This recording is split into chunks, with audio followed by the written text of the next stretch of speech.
L'amour, c'est ça. C'est même derrière leurs actes imparfaits. Mais ils se battent tous les jours pour nous. Il y a des parents qui taffent terriblement. Terriblement. Il y a des gens qui combinent 2-3 boulots pour nous. Je vais parler de quelqu'un. Il ne sait pas, je vais parler de lui. Mais j'ai été marquée. Lorsqu'on préparait cet événement, j'ai fait une réunion avec Janelli. Il était dans la voiture. Il était dans la voiture. Pourquoi? Parce qu'il devait chercher l'argent pour ses enfants. Et je me suis dit, si lui qui est jeune, il a cette mentalité-là, alors nos parents, comment en fait ils se sont démerdés pour nous? Il y a des parents qui se démerdent pour nous envoyer en Europe, pour que nous soyons ici. Parents, on vous remercie. Mais tout ce qu'on vous demande, c'est de nous comprendre aussi. On est des jeunes, on a des choses qu'on doit apprendre de vous, mais je crois aussi qu'il y a des choses que vous pouvez apprendre de nous. Et tout ce que nous on aimerait, c'est qu'on puisse mieux communiquer. J'espère qu'avec ces petits mots, les jeunes comprennent que les parents nous aiment. Et que les parents, vous comprenez aussi qu'on vous aime. Mais c'est juste qu'on a du mal. On a du mal à communiquer. On a du mal. Et j'espère vraiment qu'après ce jour, les gens vont essayer de communiquer mieux. Je vous remercie.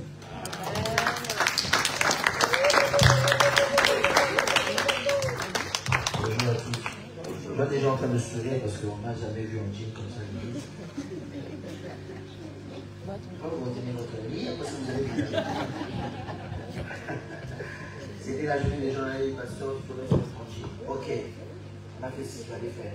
On écoute aussi des fois les gens. En fait, on a voulu avoir cette journée, c'était pour... C'était l'enfant qui vit pas si je suis remontée dans le salon. C'est quel enfant?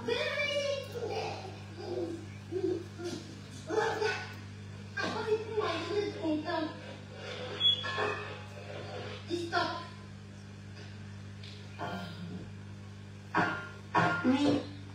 Mais qui? Aujourd'hui, je suis camarade. Je ne dis pas stop. Quand tu peux manger là, tu voudrais remplir toute l'assiette. Tiens. On prend avec 2 mains. Quoi? On dit merci maman. Merci maman. Après vous l'avez plus le soir. D'accord maman. Quand je sors, vous avez intérêt. Vous avez intérêt de garder la maison propre. Je fais comme ma maman. La deuxième, si on peut, rapidement. Il y aura qui à cette soirée? Non, j'en sais rien. Des potes, je sais pas moi. Des potes, je les connais. C'est des potes de ta classe. Je connais leur maman, je connais leur père, je connais leur cousine, je connais leur chien. Tu rentres pas tard, hein. Tu prends ton portable et tu réponds si je t'appelle, hein. Pas de bêtises, hein. T'appelles quand t'es arrivé, hein. Hein? T'appelles quand t'es arrivé. Ah, vas-y, c'est bon. Oh, écoute, Maëlys, j'en sais rien, va demander à ton père. Oui, demande à ton père. Tu vois que je suis occupé, là. J'ai perdu, qu'est-ce que je fais, hein? Ah, bah, de toute façon, c'est toujours moi qui dois m'occuper de tout dans cette baraque, hein. Y a personne qui écoute une mêlée. C'est quand même dingue, ça. Maëlys, ton téléphone, on est à table. Eh ben, tu feras comme ce que tu voudras quand tu seras chez toi, ok? Maëlys, t'as fait tes devoirs, hein. Alors, tu vas faire tes devoirs, tu vas me ranger ta chambre aussi, hein. Je suis pas ta boniche, hein. Il y aura qui... C'est bon, on peut arrêter là. Je crois que les jeunes, qui retrouvent ce genre de langage dans... Levez simplement la main. N'ayez pas peur de vos parents. Je parle aux jeunes. Je parle aux jeunes. Vous n'avez jamais entendu ce genre de phrase? Non? Non, levez la main, n'ayez pas peur. Même si à vos parents, je veux vous défendre. On voit que c'est vraiment beaucoup surtout dans le fond. Ouais, les parents, on est toujours trop direct. On vient là et puis bam, tu dois pas faire ta chambre, etc. Je sais pas, je connais beaucoup de, surtout les mamans, elles ont souvent dit ça, je suis pas ta boniche. Je suis la boniche de la maison. Je fais tout, vous faites rien et tout, etc. Et les parents, les enfants, on se rend tout comme ça, comme on dit dans la gueule. Et on se dit, mais finalement, est-ce que ces parents, ils ont un cœur, est-ce qu'ils comprennent j'ai déjà fait ci, mais c'est jamais assez. J'ai passé la serpillère, mais c'est jamais bien fait, etc. Les parents, ils en demandent trop, ils en demandent plus, etc. Le but, c'est de dire simplement que les parents, nous les parents, ou vous les parents, c'est vrai que nous avons notre vie, on a eu notre éducation, on a eu notre culture, mais apprenons aussi des fois à comprendre que pour faire bien passer le message, il faut comprendre aussi l'environnement dans lequel se trouve ton enfant.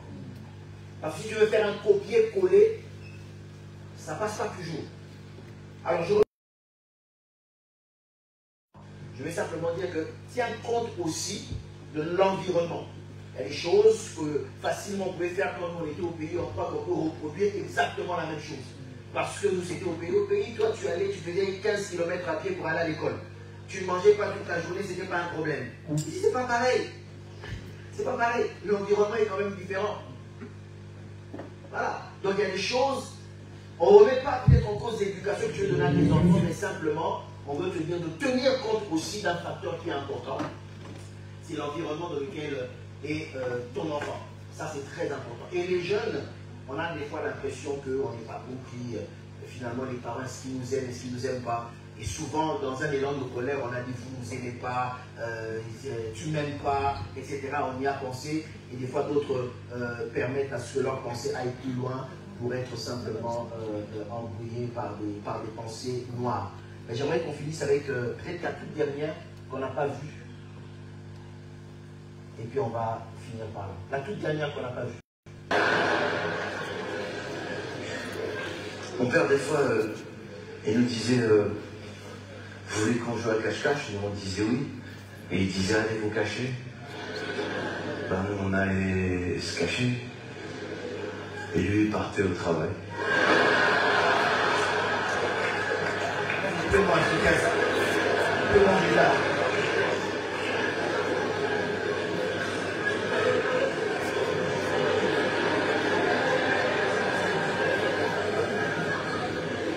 Qui ne prévoyait pas les choses, mais je sais pas, par exemple, moi je voyais les pères de mes petits copains à l'école, tu sais, des fois quand on sortait de l'école, il pleuvait, tu sais, ils étaient tout de suite, t'auras plus, t'as l'impression qu'ils avaient comme si un bras il était organisé, tu sais.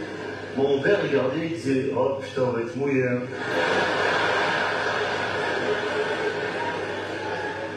En même temps, mon père, il avait quelque chose d'essentiel. C'est que tous les matins, il me disait, t'as rien oublié, toi? Moi, je pensais qu'il parlait de mon cartable, de mes avis. Je disais non, j'ai rien oublié, papa. Il me disait si, t'as oublié quelque chose. Et là, je disais quoi? Il me disait embrasse ton père.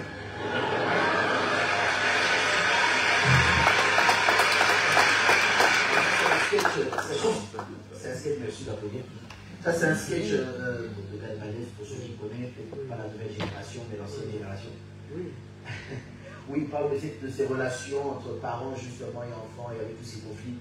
Et on a choisi ce morceau parce que là il dit certaines choses où j'ai dit c'est purement blédard, la manière de faire, la manière de parler, le parent qui prévient rien, tu vas dire à ton père mais il va pleuvoir, oui mais c'est pas grave, tu peux rentrer à pied, mais j'ai pas mangé avec nous si on mangeait pas, tout, etc. Lui son père il va pleuvoir, bah, c'est pas grave, on va rentrer. Moi quand j'étais jeune je rentrais sous la pluie, donc toi aussi allez on va rentrer sous la pluie, j'ai pas besoin de comprendre. Ça c'est le parent qui est bloqué dans son passé, frustré peut-être même par son passé, et il veut peut-être enseigner certaines choses à son enfant. Mais le fond de l'histoire, c'est ce que j'ai dit, c'est l'amour, parce que c'est ça.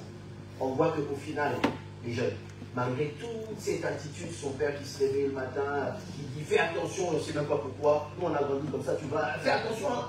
Exactement c'est ce qu'on nous disait, tu fais pas pourquoi tu fais attention, mais tu dois faire attention. Et toute la journée, tu avais ça dans la tête, je dois faire attention, je dois faire attention. Et on marchait avec ça, on vivait avec ça. Mais le parent qui semble être dur, qui semble improviser, qui n'est pas peut-être adapté, qui ne fait pas comme les autres parents. Dans une autre partie du sketch, il disait le matin il fallait aller en vacances, il ne savait pas quand est-ce qu'il partait en vacances. Le papa entrait dans la chambre et disait on part en vacances et tout. Et ils sont foutés des programmes des enfants, vous prenez vos valises, on part. Il disait ça ressemblait à un kidnapping, sauf la seule chose qu'il connaissait c'était le conducteur. Voilà. Donc c'est un peu ça. Mais on se rend compte qu'au fond, c'est la dernière phase qu'on est compris. On voit ce parent qui dit t'as oublié quelque chose. Et l'enfant se dit qu'est-ce qu'il va encore me reprocher? Qu'est-ce qu'il va encore me demander? Le parent dit le bisou. Ça veut dire simplement que les parents, ils attendent aussi derrière tout ça de l'amour de l'autre. C'est simplement ça. Simplement ça. Ne pensez pas que ce sont des machines. Ne pensez pas que ce sont des machines à gronder. Ce sont des machines à dire non tous les jours. Ce sont des machines à crier tous les jours. Ce sont des machines à vous compliquer, à vous demander de faire ci et faire ça. Derrière tout ça, ils ont besoin de ressentir aussi de l'amour pour vous. C'est simplement ça. Donc apprenez-vous aussi à trouver les bons mots. En dehors peut-être de vos concepts, de votre langage, apprenez aussi simplement à donner de l'amour. Faire un bisou. Il n'y a pas mille manières de faire un bisou. Tu fais un bisou à ton parent. Il avait besoin, ce parent derrière son côté carapace, il avait besoin aussi de ressentir l'amour de ses enfants.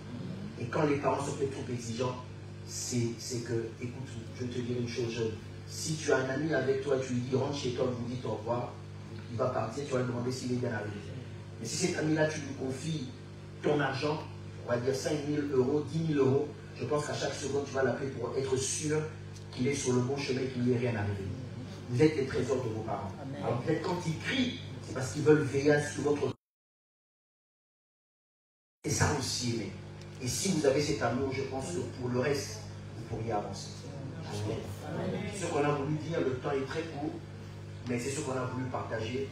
Et on aura à continuer cela peut-être sur les réseaux, avec des talk shows, avec des partages comme on a l'habitude de le faire. Est-ce que vous pouvez nous tenir debout? Nous sommes arrivés à la fin.